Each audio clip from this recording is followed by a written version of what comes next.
about Richard Anthony Manzur, better known as the stage name Dick Dale.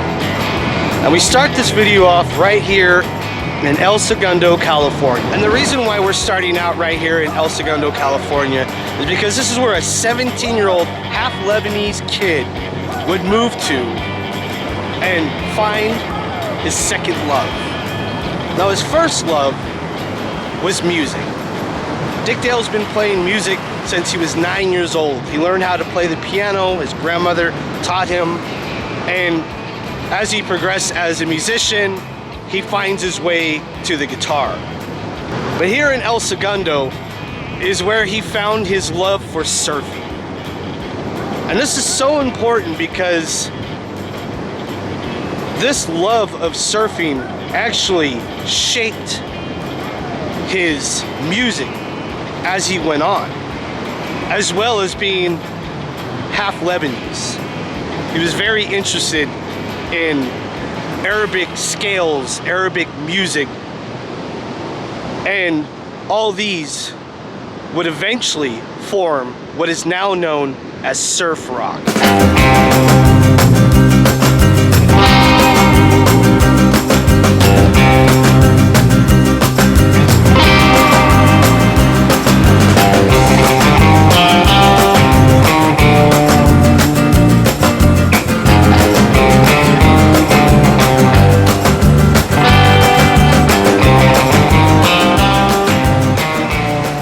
Dick Dale was originally from Boston. His father moved his family right here because his father found a job that paid him very well and kind of uprooted the family because of that. Now the moving to El Segundo, this all happened around 1954. Excuse the wind. It is very windy out here. I apologize if there's any wind noise. It was right in these oceans, right here, where Dick Dale would learn to surf. Throughout his final years in high school, which he graduated right here from El Segundo. But this is where he would surf, honed his skills, practice, whatever you want to call it. Look at these waves. Just so even though El Segundo is a small town, it is very much close to very important things. Just over here, a couple miles, a few miles down that way, is LAX.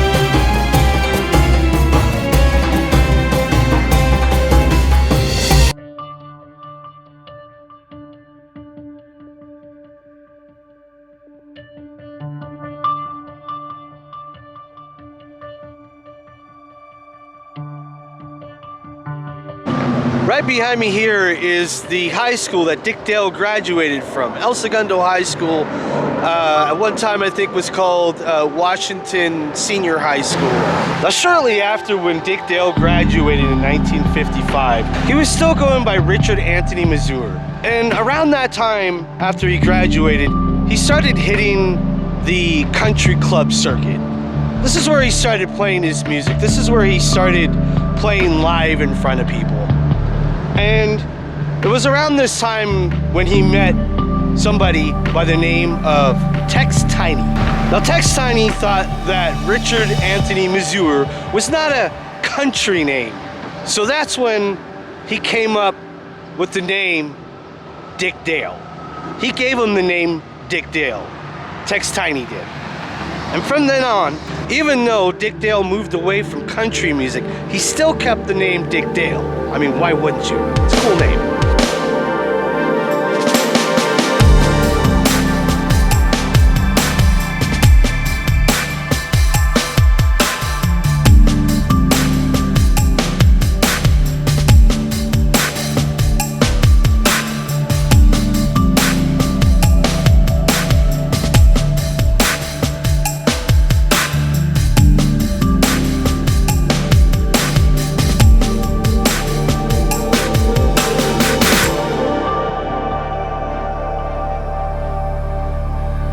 In the late 1950s, Dick Dale started his band. It was called Dick Dale and the Deltones.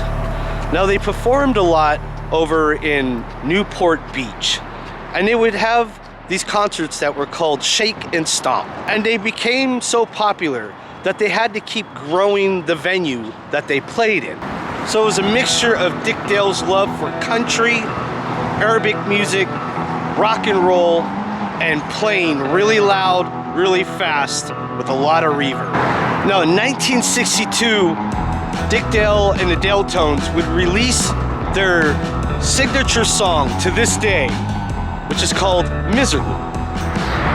Shortly after that, they came out with an album called Surfer's Choice. Now, that was a big hit, and it got the attention from Capitol Records.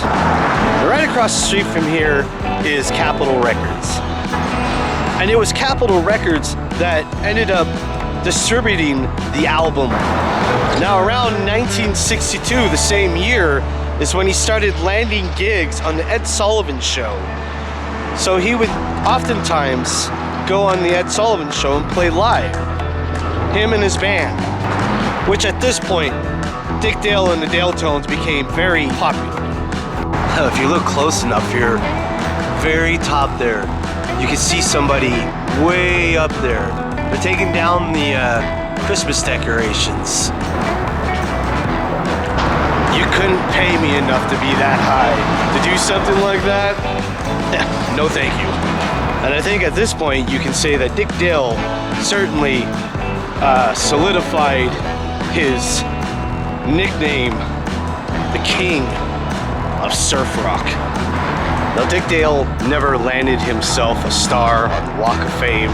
However, he did land his name and handprints in the Rock and Roll Walk of Fame, and we're gonna head over there right now.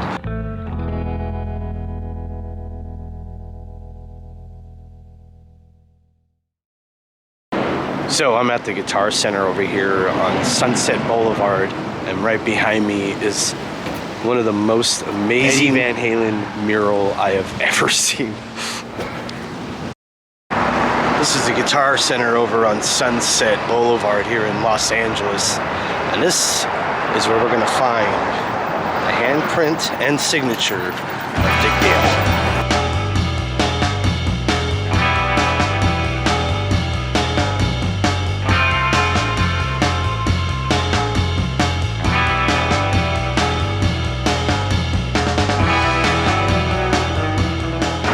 So right here, the entrance of the Guitar Center is tons and tons of names of many different greats, from rock stars to R&B rap artists.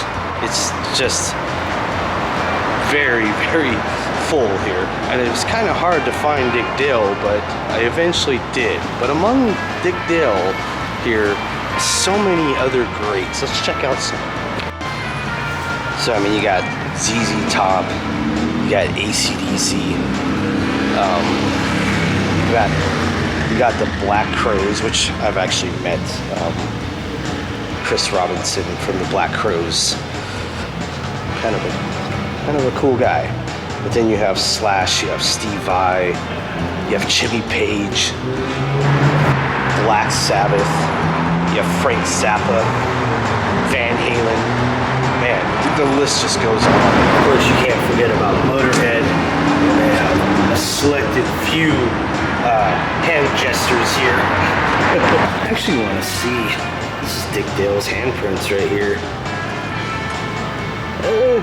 His hand might have been a little bit bigger than mine. Not by much.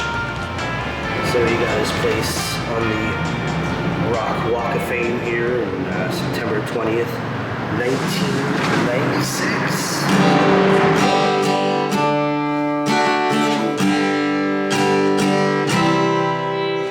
Now, what I'm doing in here really is I wanted to kind of show how Dick Dale actually played his guitar, and you could really see it when I saw him live. I really saw it. Now, Dick Dale was a left-handed guitar player, and the way he played guitar was very unorthodox because you know, left-handed guitar. There wasn't very many left-handed guitars being made back in the 60s or the 50s. So what he did is he actually turned the guitar around like this. Now, Jimi Hendrix is a fellow left-handed guitar. What Jimi Hendrix would do was restring the strings to make it like the top heavy string here is on top. That's how Jimi Hendrix would do it. But the way Dick Dale did it is he actually played and just kept the strings the way they are. So when you watch Dick Dale playing, it plays tricks on your mind because he's playing way up here and you're thinking, wait a minute, that should be a much deeper note than that. And you know, I can't play left-handed at all, but he would be, you know, his quick sporadic picking style, and then he would be doing these chords. It just looks so foreign to somebody who normally plays a guitar with your right hand and, you know, standard style. So, and also Dick Dale is very much into, I'm not going to play any of his songs. I'm very, very rusty on guitar, but I just want to give a little bit of an example of his picking style for the most part, how he would play. I am rusty, but anyway, that's the kind of style he would do. And, you know, he was a master at it, and he was really good at it. But I was really pleased to be able to see him in action the way he played because, like I said, you're looking at him and you're like, this is incredible. It's so foreign looking the way he's playing it because he's, you know, the way he played it was so unorthodox. Now, I do apologize. I have not played guitar for almost 5 years, so very rusty. Now, at this point, I want to say that around the 1960s, Leo Fender, the founder of the Fender company, actually was coming out with new products, and now he heard how loud Dick Dale would get with this Fender. He actually Dick Dale played the Fender, and the Fender kit was pretty recent. I mean, it just came out around 1950. I mean, that's when it really went onto the market. And so Leo Fender found that it would be a great deal to partner with Dick Dale, and he would have Dick Dale test his amps on stage. And Leo Fender even said that if it can withstand Dick Dale's playing, because he's so loud and he's so fast, then it can withstand anybody. Now, I swear this isn't just for show. These are the CDs that I actually keep in my car, and these are the CDs that have been on rotation in my car for, I don't know, several months. I switch them out once in a while, but Louis Prima. I'll have Miles Davis on the, you know, more chill days, and the days that I really want to rock out, Dick Dale. Dick Dale and his Dale Tones. Now, this is the best of CD, and I would say it's pretty good. It has all the big hits like Miserlou and everything else, but this is one of the CDs that I'll rock out with many, many times over.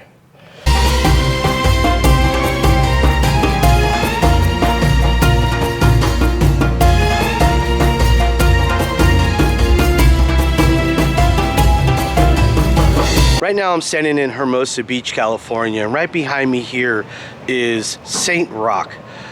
This was the last club that Dick Dale would play in Los Angeles County. Now, it was July 14th, 2017, and that's when he performed here. Last performance in Los Angeles County. Now, of course, any place that has punk rock karaoke is my kind of place. Now, I got the privilege to see Dick Dale before he passed away. I saw him live in San Jose, California. This was when I was living in the Bay Area over in San Francisco. And I got to see Dick Dale perform in 2016 at the Ritz. Now, the Ritz, if you don't know, is a venue for live music in San Jose, California. And I will say right now, Dick Dale was known to be loud. He cranked his music up. And I can say wholeheartedly that yes, he played his music very loud. Played his music very loud and very fast. Now, when I saw Dick Dale, he was 78 years old. He, of course, lived to 81. Died in 2019. But I will say, yes, his body was old. He had to sit down for half of the show.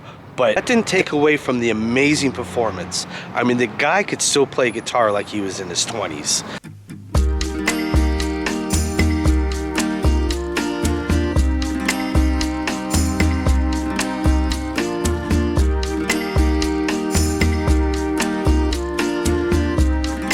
So we're now at the last stop, and this is the Forever Hollywood Cemetery. And this is where the final resting area where Dick Dale is.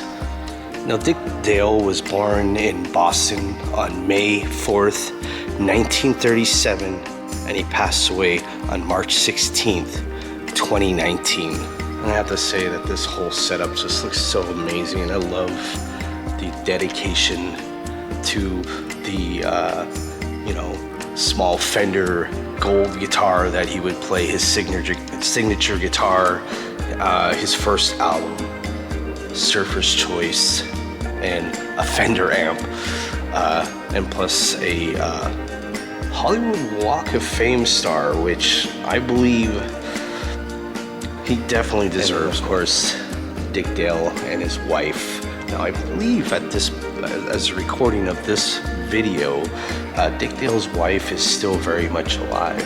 Now, Dick Dale passed away in Loma Linda, and that is part of San Bernardino County, and I believe that's where he was residing near the end of his life, and I believe he passed away in the local hospital.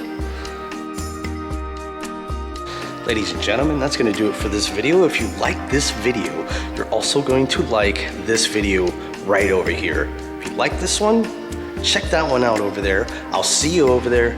Bye-bye. And as a true surfer would say, cowabunga and hang loose.